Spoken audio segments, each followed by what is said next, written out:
अस्सलाम वालेकुम जी। टॉपिक था should Pakistan prioritise climate adaptation over economic growth. दिखने में भी मुश्किल और था भी मुश्किल टॉपिक। क्यों? क्योंकि ये था एक इशू बेस्ड ऐसे जो कि आर्गुमेंटेटिव स्टाइल में था, क्योंकि इस क्वेश्चन मार्क से हमें ये पता चलता है कि आर्गुमेंटेटिव है। और इस ऐसे में मैं क्या जानना चाहता था, आपकी अंडरस्टैंडिंग। क्या अंडरस्टैंडिंग कि अगर आपको दो मेजर प्रॉब्लम्स दे दिए जाएं, जैसे कि यहाँ पे क्लाइमेट एडॉप्टेशन और इकोनॉमिक ग्रोथ, दो पाकिस्तान के सबसे मेजर प्रॉब्लम्स आपको मैंने दिए, और मैं ये देखना चाह रहा था कि आप उनके दरमियान में कोई रिलेशन डेवलप कर पाते हो।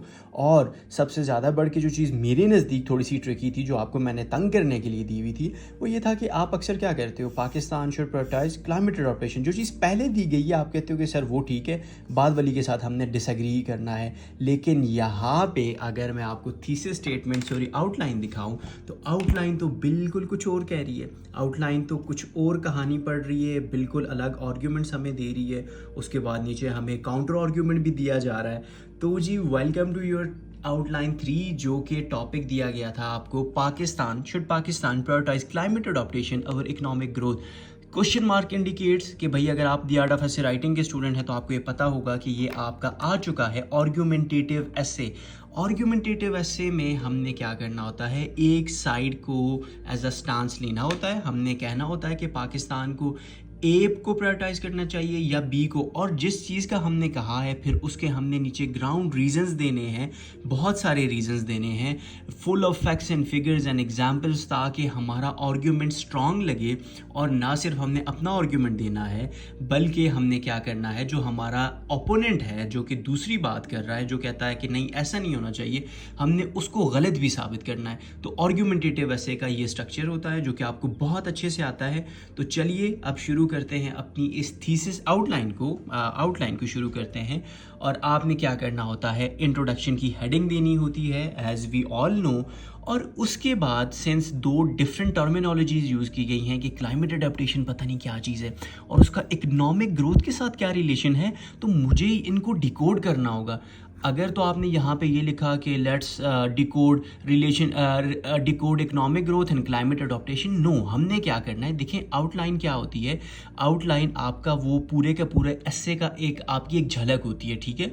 तो आपने इस झलक में क्या करना है, मुझे ये दिखाना है कि सेकंड पैराग्राफ में आप ना सिर्फ इकोनॉमिक ग्रोथ को डिफाइन कर रहे हो कि ना सिर्फ क्लाइमेट अडॉप्टेशन को, बल्कि इनके दरमियान में रिलेशनशिप, ताकि इंट्रोडक्शन के बाद आने वाला पैराग्राफ बिल्कुल बाहर का पैराग्राफ ना लगे। ये ऐसे लगे कि इंट्रोडक्शन से स्मूथ ट्रांजिशन हुई है आपके आर्ग्यूमेंट की तरफ। और यहाँ पे ये जो दो लाइंस मैंने लिखी हुई हैं, ये आपने नहीं लिखनी है, तो सिर्फ आपकी अंडरस्टैंडिंग के लिए मैं आपको बता रहा हूँ कि यहाँ पे you will be explaining how economic growth generates revenue for climate adaptation.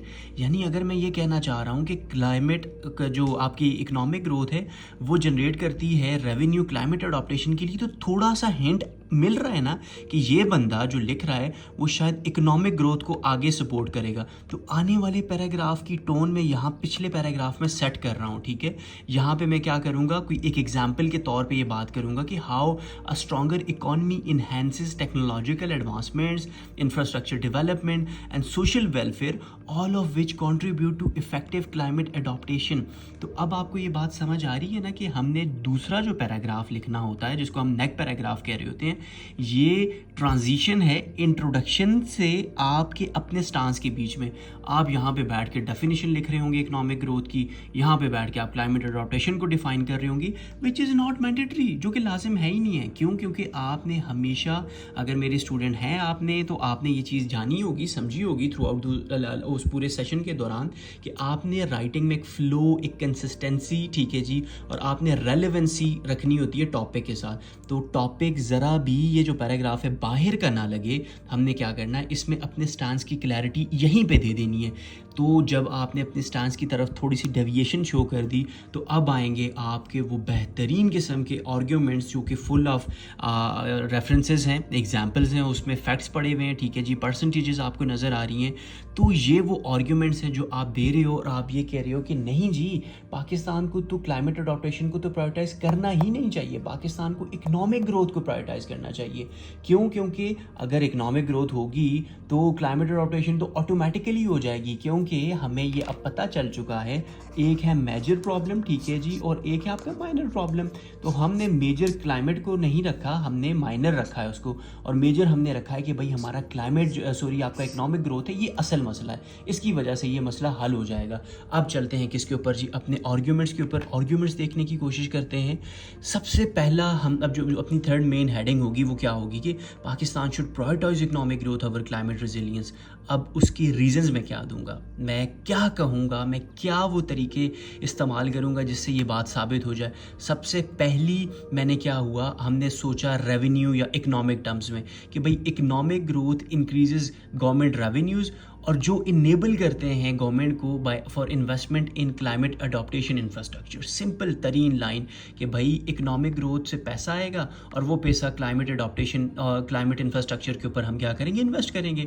और सिंपल हम IMF का जिक्र करके कहेंगे economic growth in developing countries correlates with enhanced public spending on resilience against climate impact. ये कहा जी IMF ने।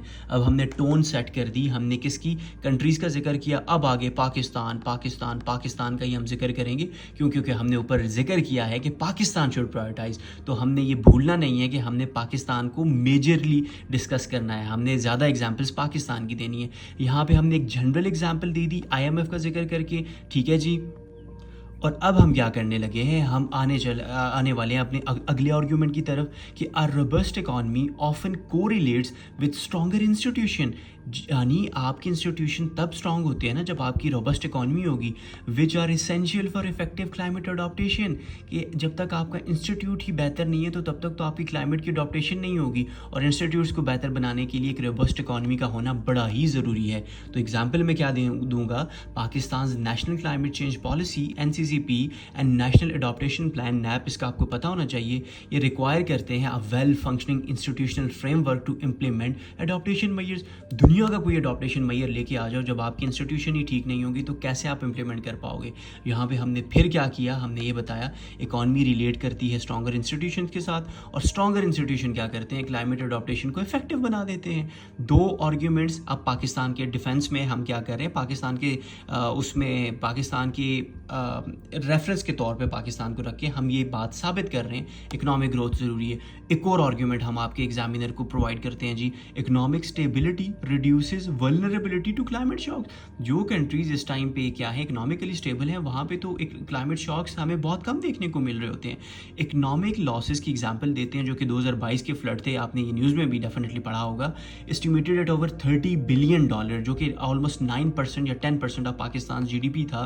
तो could have been mitigated if Pakistan had a more robust economic base to fall back on. अगर तो पाकिस्तान की एक बेहतरीन economic आपकी बैक होती तो उस टाइम पे पाकिस्तान जो है कोई असर ना हो रहा था। अगर पाकिस्तान की $2 ट्रिलियन की इकॉनमी थी तो उसमें 30 बिलियन की क्या परसेंटेज होती, शायद 1 शायद 2, जिसका कोई इम्पैक्ट ना होता अगर हमारी इकोनॉमिक स्टेबिलिटी पाकिस्तान की बेहतर होती। अगेन हमने क्या किया, वो आर्ग्यूमेंट जो अगेन आपकी थीसिस स्टेटमेंट यानी आपका जो स्टांस है उसके साथ जोड़ रहा है कि पाकिस्तान को प्रायोरिटाइज करना चाहिए इकोनॉमिक ग्रोथ को। 3 आर्ग्यूमेंट्स हमने दे दिए, एक से बढ़ के एक। अब मैं सोचता हूँ थोड़ा सा इनोवेशन के बारे में। देखो यहाँ पे हमने इकोनॉमिक टर्म्स में सोचा, यहाँ पे हमने इंस्टीट्यूशंस के टर्म में सोचा, आगे हमने किसके टर्म्स में आगे जी कोई एग्जांपल के तौर पे इकोनॉमिक स्टेबिलिटी का हमने जिक्र कर दिया, वल्नरेबिलिटी का जिक्र कर दिया। अब हम इनोवेशन एंड टेक्नोलॉजी वाली तरफ मूव करना चाहेंगे कि economic growth fosters innovation and development of green technologies. Green technologies क्या हैं आपको पता होना चाहिए पूरे के पूरे। इसके ऊपर आपको वीडियोस यूट्यूब की आपको पूरे के पूरे थी आप पेपर्स रिसर्च पेपर मिल जाएंगे ग्रीन टेक्नोलॉजीज़ के ऊपर, that can mitigate climate risk. भाई जब तक इकोनॉमिक ग्रोथ नहीं है, USA ग्रीन टेक्नोलॉजी के ऊपर शिफ्ट हो रहा है, जापान जर्मनी कर रहे हैं। वाई? क्योंकि भाई इकोनॉमिक ग्रोथ उनकी क्या है, सबसे बेहतरीन है।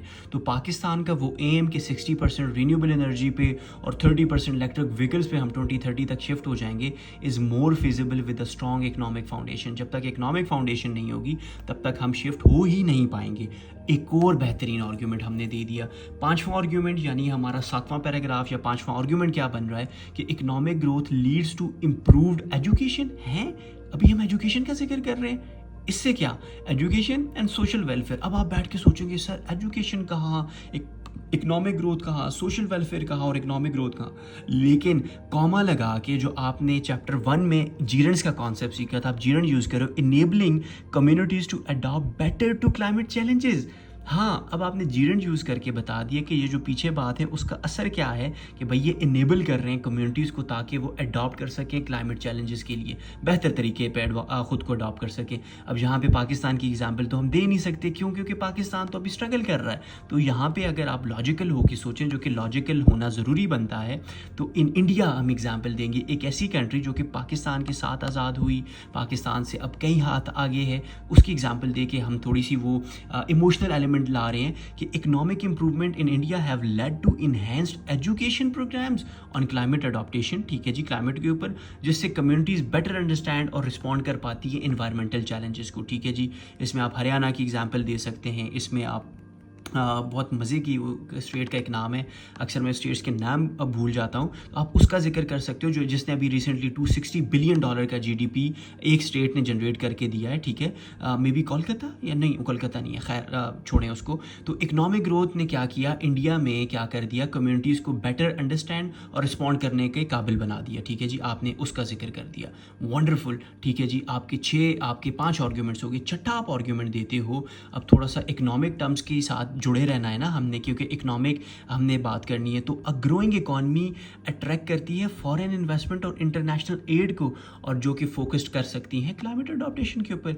जैसे कि आपकी कंट्री, जहाँ पे इसको हम केस स्टडी के तौर पे भी ले सकते हैं, लेकिन हमने इसको आर्ग्यूमेंट के तौर पे रखा क्योंकि हमारा आर्ग्यूमेंटेटिव ऐसे है, हमने वही स्ट्रक्चर फॉलो करना है। तो कंट्रीज़ वो जो कि रोबस्ट इकॉनमीज़ हैं, जैसे कि south Korea have successfully secured global partnerships and climate adaptation projects, जिसने क्या किया, क्लाइमेट रेजिलियंस होने में उनको फ़ायदा दिया। तो क्लाइमेट रेजिलियंस मेरी प्रायोरिटी नहीं है, लेकिन मैं फिर भी इकनॉमी यानी इकॉनमी को यूज़ करते हुए 1 2 3 4 5 6 आर्ग्यूमेंट्स दे चुका हूँ, जो ये साबित करते हैं कि पाकिस्तान को क्या करना चाहिए, प्रायोरिटाइज़ करना चाहिए इकनॉमिक ग्रोथ को, ना कि क्लाइमेट अडॉप्टेशन को। अच्छा, 7 आर्ग्यूमेंट्स हो गए। अब आता है वो थोड़ा सा एक शिफ्ट, जो मैं आपको कह रहा था कि अगर आपकी राइटिंग में क्या होगा, वो शिफ्ट महसूस नहीं होगा, वो ट्रांजिशन महसूस नहीं होगी, तो आपका जो ऐसे है वो 39 38 पर अल्लाह ना करे फेल ना हो जाए। तो उस ट्रांजिशन के लिए हम क्या कर रहे हैं, कह रहे हैं कि prioritising economic growth does not mean neglecting climate adaptation. कि भाई आपकी इकोनॉमिक ग्रोथ के ऊपर प्रायोरिटाइज करने का ये हरगिज़ मतलब नहीं है कि हम क्लाइमेट अडॉप्टेशन को निगलेक्ट कर रहे हैं। और बेहतरीन एग्जांपल हम देते हैं 10 billion tree tsunami programme and urban forest project, 2 जो पीटीआई के टाइम में ये शुरू हुए थे इन पाकिस्तान। अगर आपने पीटीआई का जिक्र नहीं किया हुआ, in Pakistan are examples of integrating climate adaptation into economic development strategies. ये इकोनॉमिक डेवलपमेंट की स्ट्रैटेजीज थी। ऐसे एरिया जो कि सबसे ज़्यादा फर्टाइल हैं फॉर दीज प्रोजेक्ट्स, ठीक है जी, वहाँ पे आपने क्या किया, आपने ये प्रोजेक्ट शुरू कर दिए जो कि आपको कल को इकोनॉमिक बेनिफिट्स ला के दे रहे हैं। तो अब ये देखें, जैसे कि अगेन यहाँ से हम क्या करने लगे हैं, शिफ्ट करने लगे हैं किसके ऊपर, काउंटर आर्ग्यूमेंट के ऊपर। वो लोग जो ये कहते थे कि क्लाइमेट अडॉप्टेशन बेहतर ऑप्शन है, कह सकते हैं ना, आर्ग्यूमेंटेटिव ऐसे है, ठीक है जी, आप ये भी कह सकते हो कि क्लाइमेट अडॉप्टेशन को प्रायोरिटाइज करना चाहिए, लेकिन आप ये भी कह सकते हो कि इकोनॉमिक ग्रोथ को प्रायोरिटाइज करना चाहिए। तो जिन्होंने ये कहा कि इकोनॉमिक ग्रोथ ठीक है, उनको क्लाइमेट अडॉप्टेशन को गलत साबित करना है, और जिन्होंने ये कहा कि क्लाइमेट अडॉप्टेशन को प्रायोरिटाइज करना चाहिए, उनको अब उनके ऊपर ये फ़र्ज़ है कि वो इकोनॉमिक ग्रोथ को कैंसिल करें। तो आर्ग्यूमेंटेटिव ऐसे का स्ट्रक्चर द आर्ट ऑफ ऐसे राइटिंग में बेहतरीन तरीके से आपने पढ़ा हुआ है with the help of 2 videos, उसको रिकॉल करें। और यहाँ से हम क्या करने लगे हैं, वो ट्रांजिशन करने लगे हैं कि भाई कौन से वो पोटेंशियल पिटफॉल्स हैं जो कि प्रायोरिटाइज करने पे हमें मिलेंगे अगर हम क्लाइमेट अडॉप्टेशन को इकोनॉमिक ग्रोथ के ऊपर प्रायोरिटाइज कर देते, कौन से वो नुकसान होंगे। सबसे पहला नुकसान तो ये होगा जी, resource constraints and opportunity cost. क्या मतलब इसका, कि भाई जब हम क्लाइमेट अडॉप्टेशन को प्रायोरिटाइज करेंगे, सारा पैसा हम क्लाइमेट के ऊपर लगा देंगे, ये क्या करेगा, डाइवर्ट कर देगा उन स्केर्ड रिसोर्सेज को जो कि क्रिटिकल हैं इकोनॉमिक डेवलपमेंट के लिए, जैसे कि इंफ्रास्ट्रक्चर का डेवलप होना, एजुकेशन का और हेल्थ केयर का। पाकिस्तान में ना इंफ्रास्ट्रक्चर है, ना एजुकेशन है, ना हेल्थ केयर है, सारे पैसे उठा के हम क्लाइमेट के ऊपर लगा देंगे, तो क्या होगा, आपकी इकोनॉमिक ग्रोथ जो है वो बिल्कुल बंद हो जाएगी। तो ऊपर तो हमने ये कहा है कि इकोनॉमिक ग्रोथ ही जो है वो सबसे इंपॉर्टेंट चीज़ है, तो नीचे जो जो लोग हैं जो ये कहते थे कि भाई क्लाइमेट चेंज को प्रायोरिटाइज करना चाहिए, वो गलत कहते हैं। एक आर्ग्यूमेंट हमने उनके मुंह पे दे के मारा, ये ऐसा टप पर वो स्लैप नहीं होता, ठीक है जी, ये टप करके आपने वो स्लैप उसके मुंह पे मारा कि भाई आप गलत कह रहे हो। दूसरा आप क्या आर्ग्यूमेंट उसको दोगे, आप कहते हो कि लिमिटेड फाइनेंशियल सस्टेनेबिलिटी। अगर तो हम ओवर एम्फेसाइज कर देंगे क्लाइमेट अडॉप्टेशन के ऊपर without a strong economic foundation, ये लीड करेगा further financial instability for Pakistan. Already Pakistan financial instability से जूझ रहा है, ऊपर से अगर हम सारे पैसे क्लाइमेट के ऊपर लगा देंगे तो कौन आपकी कंट्री को स्टेबल बनाएगा। दूसरा आर्ग्यूमेंट, ये लोग जो ये कह रहे थे कि क्लाइमेट अडॉप्टेशन करनी चाहिए, गलत कहते हैं। दूसरा स्लैप आपने मुंह पे दे के मारा। तीसरा आप क्या कहते हो, risk of dependency on external funding. देखिए आपने ये पढ़ा होगा, पाकिस्तान ने अभी रिसेंटली $9 बिलियन की एक डील सिक्योर की थी जब शहबाज शरीफ साहब बाहर गए थे।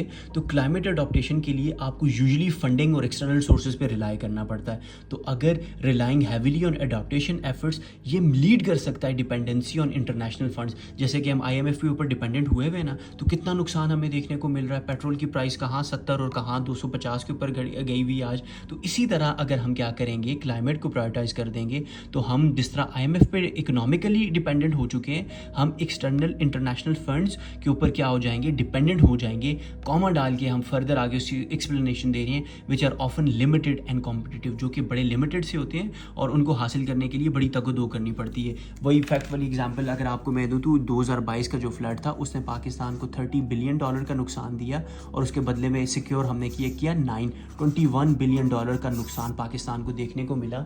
और वो भी इतनी लड़ाई के बाद, शहबाज शरीफ साहब की वो जो टैक्टिक्स होती हैं उनके बाद भी जाके हमें क्या हुआ, हमें ये देखने को मिला। ठीक है जी, तो हमने क्या कर दिया, यहाँ पे सबसे पहले इंट्रोडक्शन दिया हमने, अपना जो स्टांस है उसकी तरफ हम थोड़े से मुड़े ताकि राइटिंग ब्रेक ना लगे, राइटिंग में हमें वो जो है इंटरप्शन ना महसूस हो। बड़े मज़े से हमने एक कर्व सा लिया, हम इस तरफ मुड़े और हमने एक के बाद एक बेहतरीन किस्म का आर्ग्यूमेंट दिया और हमने ये साबित किया कि क्लाइमेट चेंज जो है वो प्रायोरिटी नहीं होना चाहिए, क्लाइमेट अडॉप्टेशन प्रायोरिटी नहीं होना चाहिए, बल्कि इकोनॉमिक ग्रोथ होना चाहिए। और फिर एक बेहतरीन सी ट्रांजिशन हमने करते हुए ये बात उसकी तरफ मुड़े कि भाई अगर तो आप क्या कर जाते हो, क्लाइमेट अडॉप्टेशन को प्रायोरिटाइज कर जाते हो तो आपकी इकोनॉमिक ग्रोथ के ऊपर बड़ा नुकसान देखने को मिलेगा। 3 पैराग्राफ यानी 3 आर्ग्यूमेंट आपने इसके फेवर में दे दिए। तो जो आपको चैप्टर 3 में सिखाया गया था डाटा कलेक्शन, जहाँ पे आपको मैंने ये सिखाया था ना सिर्फ आपने आर्ग्यूमेंट्स कलेक्ट करने हैं बल्कि काउंटर आर्ग्यूमेंट्स भी कलेक्ट करने हैं, तो वो पार्ट क्या है जी, वो ये पार्ट है आपके सामने पड़ा हुआ है। और अब अगर मैं अपने इस जादुई रजिस्टर पे शिफ्ट हूँ तो इसमें अगर जो मैंने यहाँ पे आपके लिए क्लाइमेट चेंज की अपना जो मैंने डाटा कलेक्ट किया हुआ था बहुत पहले से, उसको ये 2 साल 3 साल पुराने नोट्स में आपको दिखा रहा हूँ। यहाँ पे देखिए anti thesis on climate change, जहाँ पे मैंने क्लाइमेट चेंज से रिलेटेड बहुत सारे आर्ग्यूमेंट्स, बहुत सारे डाटा कलेक्ट किया हुआ है, क्लाइमेट जस्टिस क्या है, ये क्या है, वो क्या है। वहीं पे मैंने क्या किया हुआ था, जो काउंटर आर्ग्यूमेंट्स हैं मैंने वो भी कलेक्ट किए हुए थे। अब सवाल ये पैदा होता है कि क्या ज़रूरत थी आपको क्लाइमेट के ऊपर एंटी थीसिस यानी ओपोनेंट्स जो हैं उनका स्टांस जमा करने की। उसकी ज़रूरत आपको आज ये सामने नज़र आ रही है ना, यहाँ पे मुझे ज़रूरत पड़ी ना। तो अगर फॉर एग्जांपल इसके ऊपर ज़रा शिफ्ट हो तो इन द फेस, इसको पढ़ते हैं, इन सम केसेस दे फंड, कौन, जो कि लोग क्लाइमेट चेंज को कहते हैं कि वो एक फ्रॉड है, वो एक झूठ है। They fund think tanks to publish anti climate propaganda. In other cases they spend millions on lobbying politicians.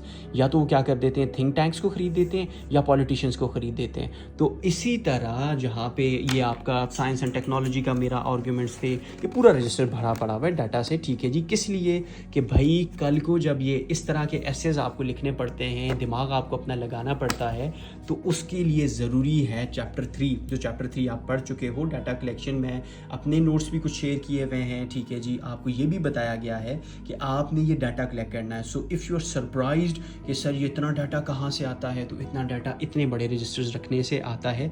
एक ही तो पेपर है यार जिसमें सबसे ज़्यादा फेलियर रेशियो है, तो क्यों ना आप उसके लिए इस तरह का एक रजिस्टर तैयार कर दो। आपको पाकिस्तान अफेयर्स में हेल्प कर रहा होता है, करंट अफेयर्स में, दुनिया का कोई आप पेपर उठा लो, अगर आप ऐसे अच्छे से तैयार कर रहे हो, भरे पड़े होते हैं फैक्ट से, रेफरेंसेस से, यही आपको कल को कितनी जगहों पे काम आ रहा होता है। सो समझिए इसको, ठीक है। और ये जो आर्ग्यूमेंट्स आपको नज़र आ रहे हैं ये भी इंपॉर्टेंट थे, और उसके साथ साथ क्या इंपॉर्टेंट था, काउंटर आर्ग्यूमेंट्स, ताकि आप दूसरों को गलत साबित करके अपनी बात के ऊपर एक ठप्पा लगा दें। जहाँ पे ये 3 स्लैप्स मारे, वहाँ पे एंड पे मेरी तरफ से आपको ये ठप्पा मिल रहा है कि भाई आपने बिल्कुल ठीक किया है। What you can do extra here is कि वो यहाँ पे आप एक केस स्टडी भी रेफर कर सकते हो कि भाई वो कौन सी कंट्री है जिसने प्रायोरिटाइज किया किसको जी, क्लाइमेट अडॉप्टेशन को, सॉरी इकोनॉमिक ग्रोथ को ओवर क्लाइमेट अडॉप्टेशन, और वो सक्सेसफुल हो गया, आप वो भी कह सकते थे, विच इज़ वंडरफुल। 2-4 स्कोर आपको एक्स्ट्रा मिल जाएंगे। सो जी ये थी वो thesis statement, not the thesis statement but outline, मुझे क्या है बार बार थीसिस स्टेटमेंट कह रहा हूँ। सो ये थी जी आपकी वो आउटलाइन जिसमें आपने बेहतरीन हेडिंग, सब हेडिंग्स, नीटनेस देखिए, सफाई देखिए, use of colour, black and blue का कलर का इस्तेमाल देखिए, हर पैराग्राफ के साथ एक आर्गूमेंट जिसके साथ नहीं है, खैर है, कोई मसले वाली बात नहीं है, लेकिन मेजॉरिटी आपके सारे इस तरह होने चाहिए। सो जी this is your CSS guide signing out, and if you want to contact, अगर आप यूट्यूब वाले मीडियम से आ रहे होते हो, so this is the WhatsApp number, इससे आप कांटेक्ट कर सकते हो। यूट्यूब पे आप मुझे इस तरह फाइंड कर सकते हो, and here is tag for your Instagram, ठीक है जी। तो यहाँ हम साइन ऑफ करते हैं। आपको ये अगर thesis statement, not the thesis statement, outline, अगर आउटलाइन चाहिए तो आप कांटेक्ट कीजिए, फी सबीलिल्लाह ये वाली आउटलाइन लीजिए। दुआओं में बहुत याद रखिएगा। थैंक यू सो मच जी, टेक केयर, अल्लाह हाफिज़।